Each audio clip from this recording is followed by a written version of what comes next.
Hello, and a warm welcome to our show, Love Athletics.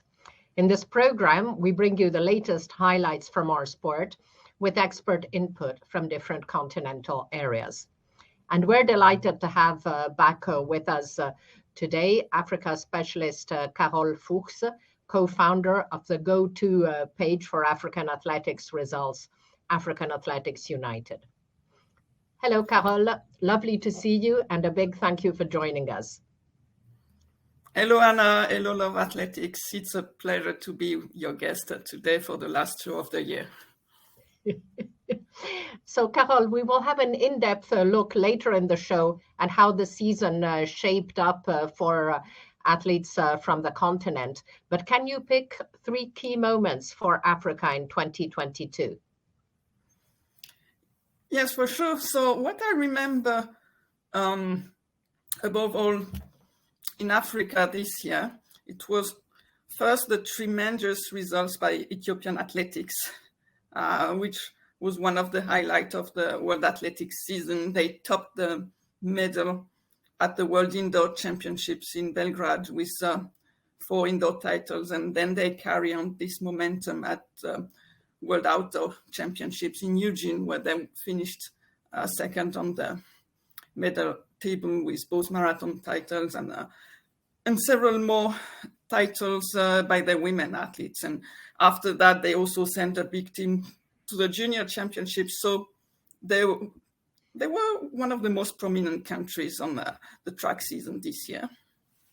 So unfortunately, the World Championships were affected by visa issues, and quite a few African athletes only arrived late to Eugene in the US, or some were even denied a visa, preventing them from participating in the major moment of the year. So that was a regretful event for African athletics. And my third point would be about Kenya, because it's a year of mixed feelings for Kenya, because Kenya had really good results, top results at the World Championships and in World Race. But as the year went on, the number of doping cases has multiplied. And this autumn, there was not a week without an announcement of new doping cases. And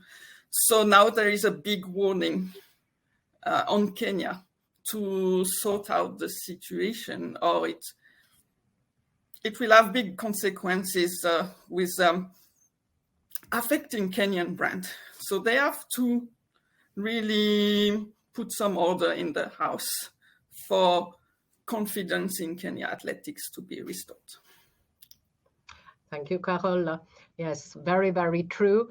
Kenya really needs to shape up. They're apparently trying a lot of things, but it doesn't look good when you have so many positive cases from one country. So thank you, Carole. Let's look together at what's been happening in our sport over the past fortnight. And here are the picks from the last 2 weeks, starting with road events. On the 4th of December, Valencia Marathon was held. Now, Valencia often stages amazing races, and this year's edition was no exception, with stunning performances for both men and women. In the women's race, there were high expectations for the marathon debut of quadruple world record holder Letsenbet Gidey, who was close to world record pace in the first 30 kilometers, but then began to fade, while 31-year-old compatriot Amane Beriso was unexpectedly right beside her. After just 36 kilometers, Beriso opened a gap and maintained her lead to the finish, closing in 2:14:58, an Ethiopian record, and moving to number 3 in the all-time lists, becoming only the third woman to break 2 hours 15. Letsenbet Gidey slowed considerably in the last 5K, but still achieved the fastest ever marathon debut, placing second in 2 hours 16:49. And another debutante, Kenya's Sheila Chepkirui, was third in 2:17:29, and the top 7 athletes all broke the 2 hours 19 barrier. Now, Amane Berisco's coach, Gemechu Dedefo, told Let'sRun.com after the race that he believes Amane could have set the world record had the official pacemaker continued with her instead of staying with Letzenbet when she slowed down, saying the pacemakers did not treat us equivalent. Now, the men's race was even more astonishing, as Kenyan debutant Kelvin Kiptum, who turned 23 2 days before the race, clocked a fabulous 2 hours 01:53, becoming just the third man in history to break the 2 hours 2 minutes barrier, joining Eliud Kipchoge 2:01:09 and Ethiopia's Kenenisa Bekele in 2:01:41. And Kiptum's stats are simply amazing, as he ran the second half in 1 hour 00:15, the fastest ever. And he also ran the 10K stretch between 30K and 40 kilometers in 28:05, while his 10 kilometers PB on roads is 28:17. Impressive. Carole, what an amazing debut by Kelvin Kiptum. Oh yeah, for sure. I mean, after the whole season of road race, where no the male athletes was able to get close to Eliud Kipchoge's new world record, it was quite surprising to see Kelvin Kiptum come within 1 minute under 2:02 for his debut. Yeah, quite astonishing. And Carole's women's marathon racing has really stepped up a notch this year with excellent performances, also by unexpected athletes. Tigista Sefa in Berlin, Sharon Lokedi in New York, and now Amane Beriso in Valencia. And 4 of the top 6 performances of all time and 6 of the top 10 were achieved this year. Oh yeah, for me, the women's marathon season was even more exciting than the men's marathon, I would say, because each race we would focus on some athlete. There was also interesting debuts with Hélène Aubéry and Lete Sambet-Guide, but it's interesting that, yeah, the transition didn't happen maybe as expected yet for them, and we have a lot of new names emerging to be in contention too. Yeah, very exciting time for women's marathon. Yes. Now, several national records were set in Valencia, and a truly amazing one was that by Australia's Sinead Diver, which is also an area record. Diver, who was born in Ireland, moved in Australia in 2002 and only took up running in 2010 at age 33 as a way to improve her fitness after the birth of her second child. She switched allegiance to her new country in 2014, and the same year ran her first marathon, aged 37. Then in 2019, she improved to 2 hours 24 when finishing second in London, and she also finished 5th in New York. Last year, Diver had finished 10th at the Tokyo Olympics and 12th in London. And now, aged 45 and working full-time as an IT analyst engineer, she continues her amazing progression, breaking the record of Aussie great Benita Willis. She also destroyed the previous over 45 age category best, improving it by exactly 7 minutes. Now that over 45 record had belonged to Italy's Catherine Bertone, who was also competing in Valencia and now aged 50, completed the race in 2 hours 34:14. Impressive, ladies. Another performance which deserves to be highlighted is that of Spanish runner Eric Roldan, who completed the race in 2 hours 52:39 while pushing his mother Sylvia in a wheelchair, a performance which earned him the Guinness World Record in this category. Sylvia suffers from multiple sclerosis, and her son's challenge was to raise funds for the research into the condition. Congratulations, Eric Roldan. On the same day as Valencia, the Fukuoka Marathon was also held. Israel's Maro Teferi took the win in 2 hours 06:43, ahead of two Kenyans, debutant Vincent Raimoy 2:07:01 and Michael Githea in 2:07:28. A few hours before Diver, the men's marathon area record had also been broken when Australia's Brett Robinson placed fourth in Fukuoka in 2:07:31, improving the mark set by Aussie great Rob de Castella 36 years ago. Former two-time world champion Abel Kirui, now aged 40, was fifth in 2:07:38, almost certainly dashing his hopes to make the Kenyan Paris 2024 marathon team. On the same day, and also in Japan, Kenya's Bernard Koech Kibet set a world best of 44:04 over 10 miles at the Kosa 10 miles road race, improving a mark held by the great Haile Gebrselassie by 20 seconds. And to conclude the section on road races, I would also like to highlight the good race results by Dominic Lokinyomolobalu, who has lined up a series of victories since starting his 2022-2023 campaign at the beginning of November, winning all his races. On 6 November, he won the 20 km de Genève by almost 3 minutes. On 19 November, he won the Corrida Bulloise in a course record. On 4 December, he was back in Geneva with another course record at the Course de l'Escalade, 7.3 kilometers. Then in Sion on the 10th, he won the 7-kilometer Course de Noël, and the day after, he was again racing in Zurich in the Silvesterlauf. So congratulations, Dominic. Dominic is competing over 10 kilometers this Sunday in the Corrida de Houille, just outside Paris, where he will face some tough competition. Carole, amazing year by Dominic Lokinyomolobalu.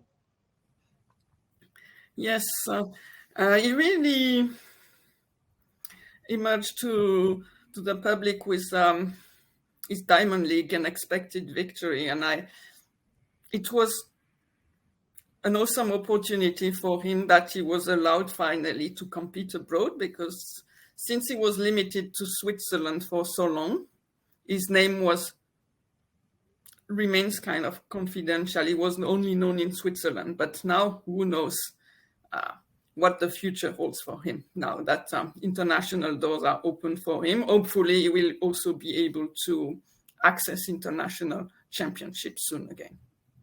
Yes, that would be great. So let's move now to cross country. On the 11th of December, the European Cross Country Championships were held in Venaria Reale, just outside Torino, Italy. The beautiful, cold, but sunny day in La Mandria Park was good for defending champions, as all 4 athletes in the senior and under 23 races defended their titles, while there were upsets in the under 20 races. In the under 20s, in the men's race, Nordic countries were expected to do well after sweeping the podium last year, but 2 of the favorites, Norway's Abdullahi Dahir Rabi and Denmark's Axel Vang Christiansen, dropped out in the first part of the race on a very challenging and still half-frozen course, while the remaining medalist, Denmark's Joel Ibler-Lilese, struggled and faded to 13th. The battle was then between Nick Griggs of Ireland and Great Britain's Will Barnicoat, but Griggs stumbled in the home straight and was passed by Barnicoat, who also led his team to gold. The women's race also saw a surprise winner in Spain's Maria Forero, who took a clear victory and also led her country to the team title. The mixed relay was next on the program and saw a victory for the host country, which led from the start with very solid legs by EU Championships 1500 meter fourth placer Pietro Arese, followed by former European 1500 meter indoor medalist Federica Del Buono. Yassine Bouy, a six-time national champion at 1500 and 3000 meters, then ran a magistral leg to hand over a comfortable lead to the European under-23 1500 meter champion Gaia Sabatini, who showed great tactical acumen, regaining the lead in the finishing straight amid boisterous support from the crowd of over 10,000 spectators to defeat Spain by 1 second. Both under-23 races, as we saw, were won by the 2021 champions. Great Britain's Charles Hicks had already taken the NCAA cross-country title last month and defended his European title in style, leading from the start and never looking in danger. In the women's race, Italy's Nadia Battocletti overcame far more than her opponents, the toughest being the 2021 under-20 champion Megan Keith, attacking decisively in the last of 4 laps to win by 13 seconds and claim her 4th Eurocross title after 2 in the under-20 category. Battocletti's performance was even more impressive, as she had to withdraw from the World Championships due to injury and from the European Championships in August after contracting mononucleosis, which was followed by a series of infections. In the mixed zone, an emotional Battocletti spoke of her tough 2022 as teammate Ludovica Cavalli was there to comfort her. Senza salute non vale nulla e circa esattamente un mese fa ho avuto credo il punto più basso mentalmente, sono arrivata a dire oddio mi devo svegliare, oddio ho paura di stare male continui davvero quando si tocca proprio il fondo mentalmente non riesco a fare nulla.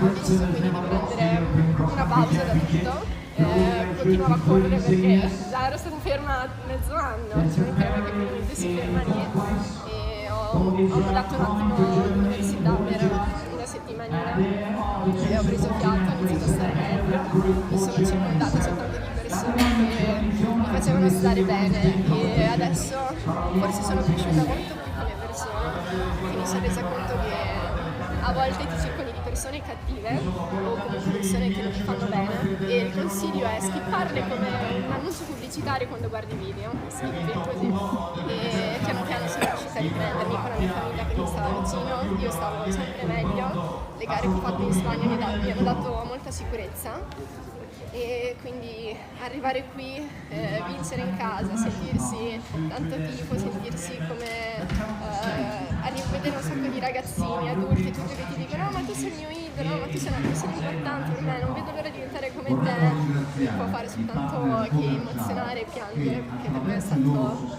credo l'anno più duro della mia vita.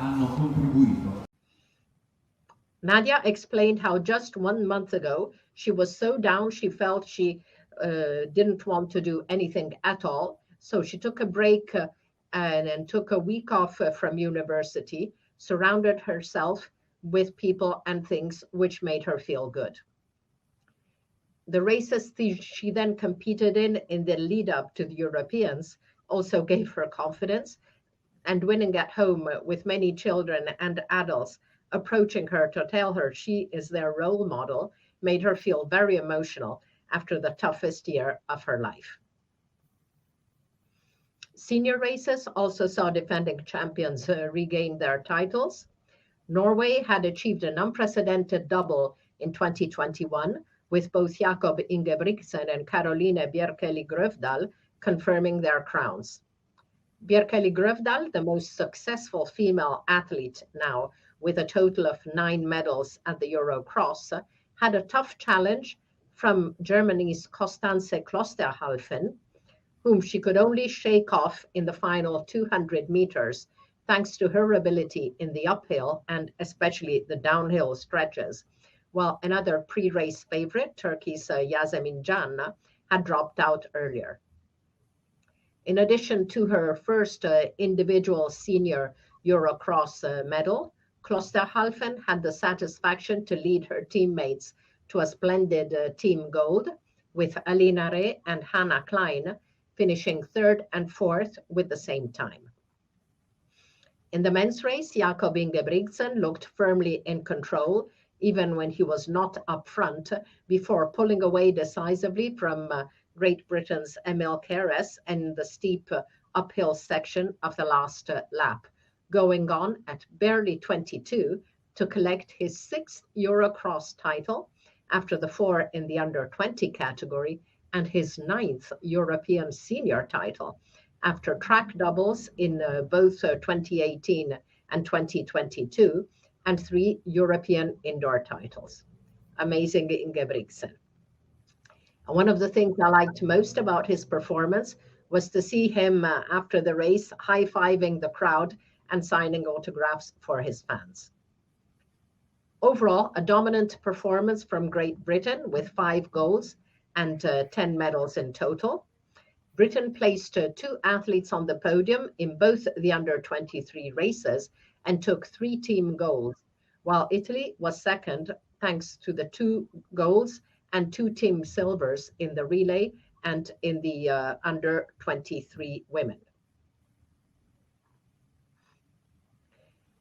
In Torino, we also caught up with the athlete refugee team and listened in on the team meeting the evening before the race. Let's hear what ART team manager Rotem Genosar told his athletes. So first, the importance of the event. As I told you before, for me, this is one of the most important events. This is one of the best events in the calendar for everyone, for every athlete in Europe. And for us, it's like a fantastic opportunity. It's only second time that we can. First time was Dublin, and all the thing. And for me, that you can compete in European athletics, it's even more important than World Athletics events. And I remember we met in Doha with European Athletics for this. So it is very, very important for us, and it's more, I would say, it is more important because we didn't do so well last summer. We didn't do well in France in 10,000 meters, okay? We didn't do so well in, not the best in Oregon, not the best in Munich. So we need to prove ourselves again. And this is a great opportunity to do it as a team. So for my side, I just want to say, it's not the time to be a hero, to go up front, or I don't know. So you need to save energy. A lot of athletes will fall down and will be tired, and it will be tough for them. So be very, very patient, okay? And for me, it doesn't matter. I mean, you will decide about your own tactics. You can speak with each other and decide also about this. In this, I'm not intervening. Okay, this is your choice. Kurdish-Iranian ART athlete Saeed Taha Ghafari, now based in Glasgow, had some words of advice for his teammates. Teamwork, every second is very important for tomorrow. Every second. I mean, first I'm talking about myself, because tomorrow I'm racing as well. So I have to be careful. Every second for team is landmark. Don't need to so if you are disappointed, like 1 minute, just you see the finish line. So you see, it doesn't matter. But 1 second, that time is still important. 1 second. And here is what the athletes had to say before the race. Jamal Abdelmajidisa, and I'm running for ARTT tomorrow. I hope tomorrow we'll do good and finish up top 10 or top 9 if everything's go well. And hopefully finger crossed for us. And yeah, let's go ART. Hello guys, my name is Tachironi Gabresus. I'm a refugee athlete. Today morning I have competition in the European Championship, and I'm so excited to be here. I'm going all team for all the refugees around the world. So happy to see you. I'm Sayed Taha Ghaffari, and I am one part of athletic refugee team. And then I'm at the moment in Italy for European cross country in Torino. And my expectation for tomorrow is we're hoping to come on top 10 team. And then we do our best tomorrow, inshallah. Hello, my name is Tasfai Pelfele. I'm from refugee team, from Geneva. So I'm expecting for tomorrow race, it will be good and fantastic race. So as a team, I'm confident we will do in first 10, top 10. So it will be tough race, but we are strong, I think, so that we will this year. Donc, bonjour, je m'appelle Edbaf Tilfouet, je cours pour l'équipe olympique des réfugiés. Demain, on va courir le championnat d'Europe. Donc, demain, ce qui est plus important, c'est de courir en équipe. Donc, il faut avoir un esprit d'équipe et de chercher un classement sur toutes les équipes. Merci. On competition day, the athlete refugee team performed well. Although they do not appear in the team standings, they would have placed 11th ahead of Estonia and Gibraltar, just as Rotem had asked, and they were just 10 points behind the Netherlands. Out of 85 athletes entered in the men's senior race, the ART finished as follows. Jamal was 38th. Said Taha was 49th, followed closely by Tahlowini. In spot 61, Fouad, and just a little behind, Tesfaye in 68. Jamal was disappointed immediately after the race in the mix zone, as he had fallen, and he showed his torn shoe and bleeding foot, but he was soon feeling better about his performances. Congratulations to the athlete refugee team. Just a day before the Eurocross, the Kenyan trials for the World Cross were held in Ruiru, just outside Nairobi. Surprise senior wins went to Grace Loibak Nawowunwa, who recently turned 19, ahead of the more experienced Edina Jebitok and Irene Cheptai. Men's winner was Sebastian Kimaru Sawe, who won the 1-hour race at the Brussels Diamond League meeting this year, ahead of the more experienced Daniel Simiyu Ebenyu, second at both the African Championships and the Commonwealth Games, and former half-marathon world record holder Kibiwot Kandie. Now, I would also like to highlight the performance in Ruiru by athlete refugee Angelina Nadai Lohalith. Angelina had good results in the cross season this year, so she was invited to take part in the Kenya trials, where she finished 31st. Overall, Angelina has had a very good year, competing at her first World Indoors in Belgrade, then at the African Championships in Mauritius in June, before smashing her 1,500-meter PB by almost 8 seconds at the Outdoor World Championships in Oregon. Congratulations, Angelina, for a very positive year.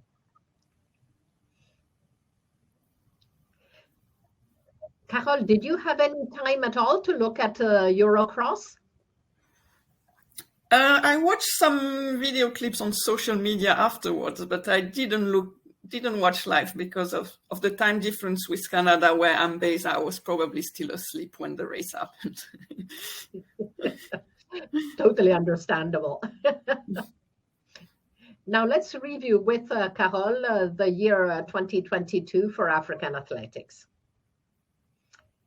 So Carole, what were your top 3 African performances from the World Championships in Oregon? So my first one would definitely be the world title and world record for Nigeria's Tobi Amusan in the 100 meters and hurdles. Because first, Africa is well known for its results on long distance, but for technical events, it's so hard to get African athletes on the top, and hurdles even more. It's such a technical event.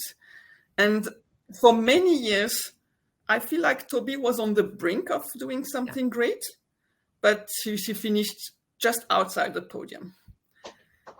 And then her progression was kind of halted with the COVID pandemic. So to see her break this ceiling and achieve such good results was really good for African athletics. And it also produced a huge impact in Nigeria itself. So many Nigerian spectators now are turning on to watch the events where Tobi Amusan and Ese Brume, the long jumper, are competing. So it really drew a lot of people from Nigeria back to the sports again. My second moment would be also Lete Sembet Gide's first world title in the 10,000 meters, especially as it happened in a thrilling finish with both Kenyan runners, Helen Oberi and Margaret Kipkemgoi. So it produced a thrilling moment in the championships. And my third pick would be the world title for Emmanuel Correr in the 800, because it was quite unexpected, to be honest, when you look at the season he had. After his victory at the 2021 Olympics, he seemed to be struggling in the lead up to the World Championships. And in the meetings, he couldn't run fast times. He didn't seem really tactically good, but I don't know, for the World Championships, he was able to find again the brilliance which took him to the Olympic title, and he was able to confirm with the world title, which is not an easy feat in an event like the 800 meter. Thank you, Carole. Indeed, Tobi Amusan's record and performance in Eugene are highlighted by a lot of journalists throughout Africa as a very, very special moment of the year. And so outside the World Championships, what were your top 3 African performances from stadium events? Actually, 2 of my picks come from the Monaco Hercules Diamond League.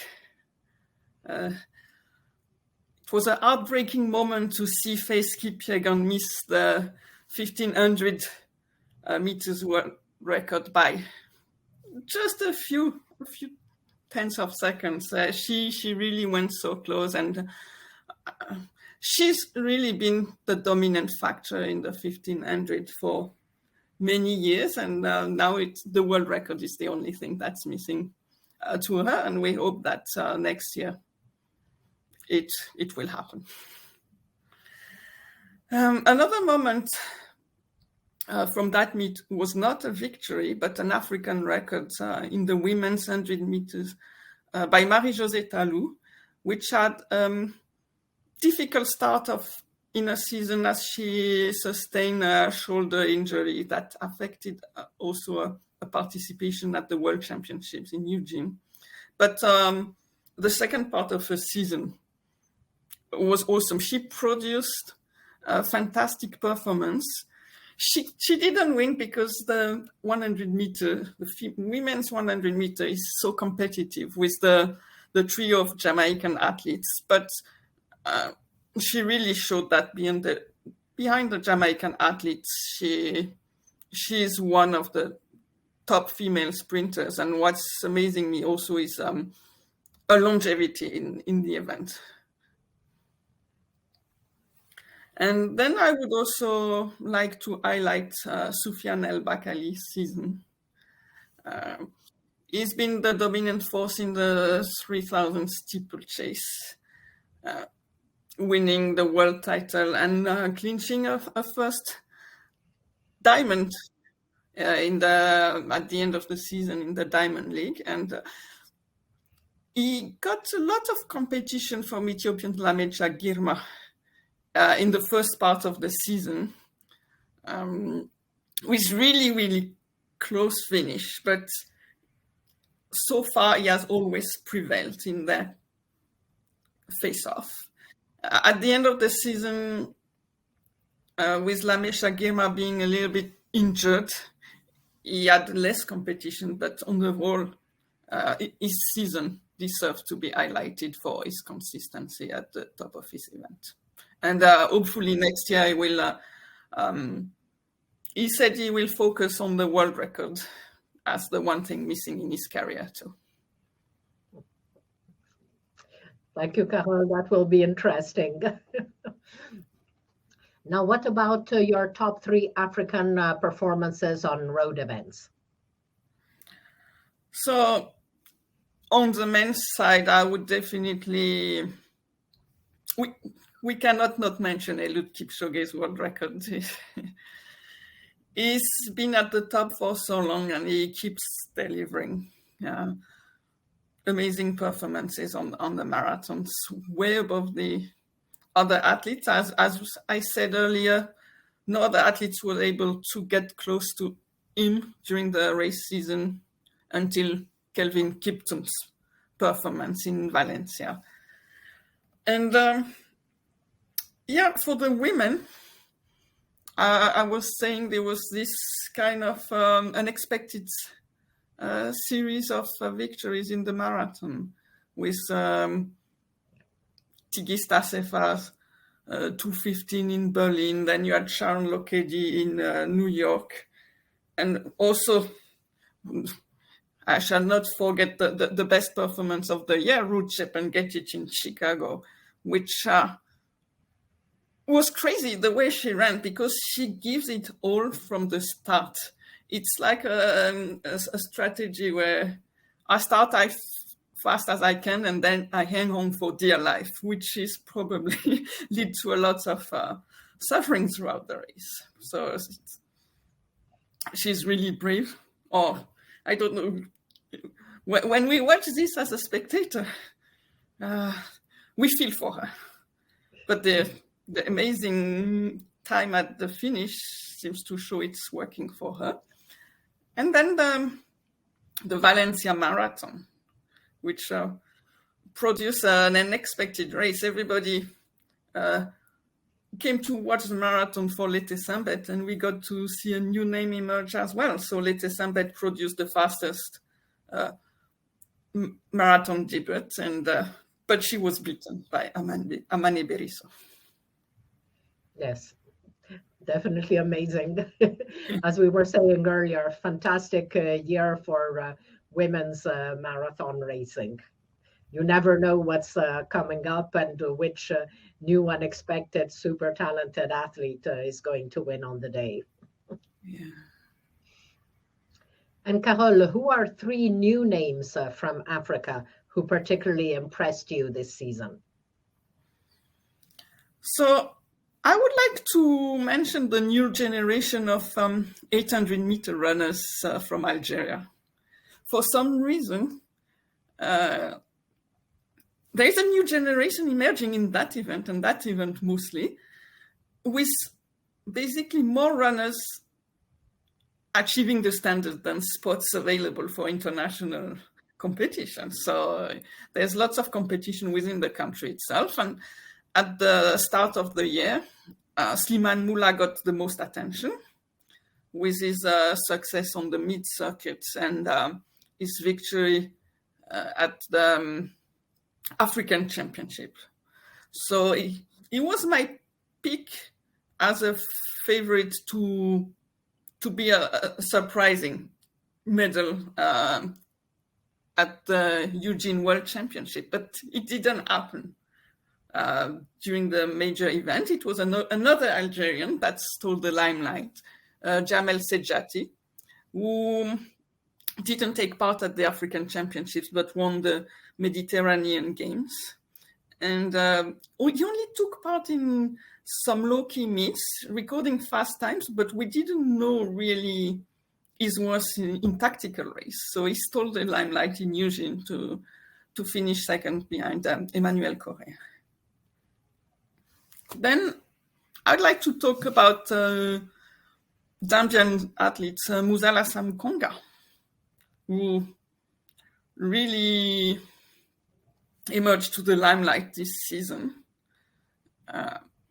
First by defeating the Botswanan favorites at the African Championships. And this victory opened him the way for participation at the World Championships, where he was not yet on the podium, but I feel like it offered him the opportunity to really take part in a major championship. And that experience proved really valuable as he then carried on with the Commonwealth Championships. It was a build-up for his season, and he created the surprise at the Commonwealth victory, taking the win from lane 8, and I think so there's a much more to come from him, and he's an exciting prospect for the next season. And for my third pick, I will pick Botswana sprinter Letsile Tebogo. Of course, Letsile Tebogo was not an unknown athlete, as he already won the World Junior Championship in Nairobi, Kenya. But now he has confirmed his talent by breaking the world record. And he broke it first early in the season in Botswana and Gaborone. But the record was not accepted for technical reason. And so I think he had a heart to prove that he's not only an athlete who achieves fast time at home, but he can do it anywhere. And so he broke it at the Senior World Championship in Eugene. And broke it again at the World Junior. So now he won again the World Junior title, was slightly defeated in the 200, but everybody wants to see what he will be able to do in the coming years, because he's really touted as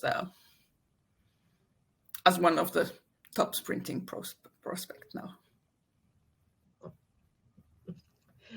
Thank you, Carole. That was fascinating. And as you say, probably the biggest surprise is Musala Samukonga, because, Botswana has been kind of dominating the 400 on the continent for years. And I don't think a lot of people expected Musala to take gold at the African Championships. And this, of course, opened doors for him. So really interesting to see these new athletes from Africa being very, very strong on the world scene. And let's hope they continue to progress. Now, let's talk about the World Athletics Awards. On the 5th of December, World Athletics announced the 2022 Athletes of the Year and Rising Stars. Athletes of the Year were Sweden's Mondo Duplantis and the USA's Sydney McLaughlin-Levrone.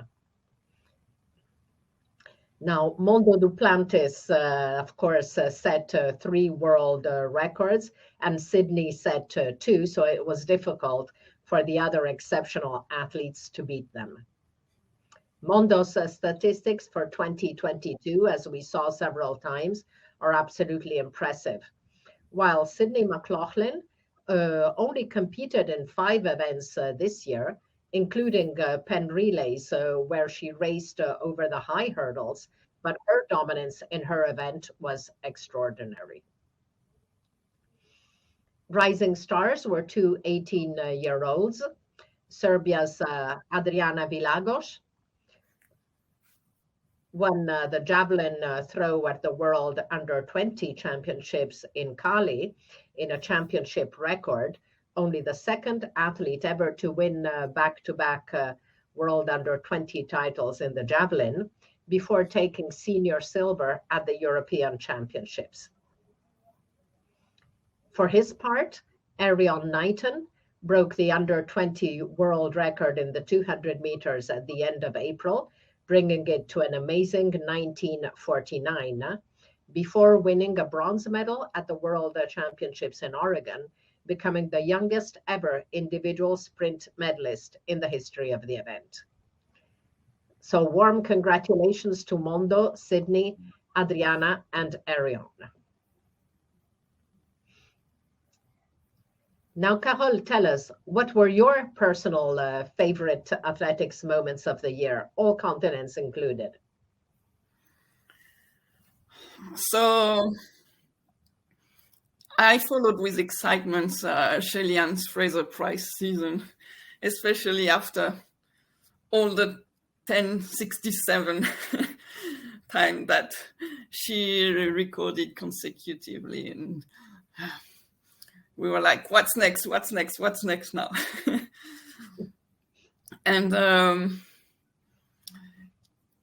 I also was impressed by the way Fred Curley dropped a 9:79 in the heats of the World Championships to put pressure on the rest of the field.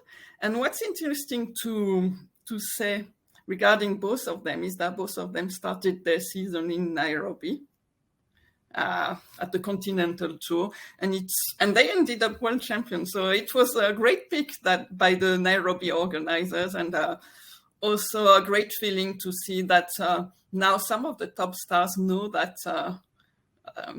Nairobi is conducive to great time in sprints, and that the African public is also a great public for athletics, and that they can have a great time coming to meet in Africa.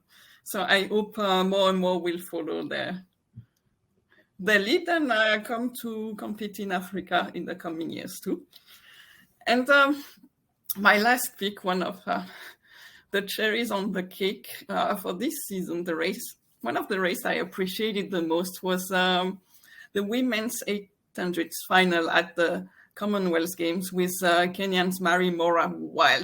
So wild tactics. She went off like a rocket in the race leading after 400 meters. And then in the space of 20 meters, she dropped to the very back of the field. And everybody was like, what's happening? Is she done? This is the end for it. And suddenly, progressively, she started getting back in the mood and catching one athlete after the other. And back in at the start of the home straight, she was back in contention with the leaders, which included a strong field with Kelly Hodkinson, Laura Muir, Natoya Gould, and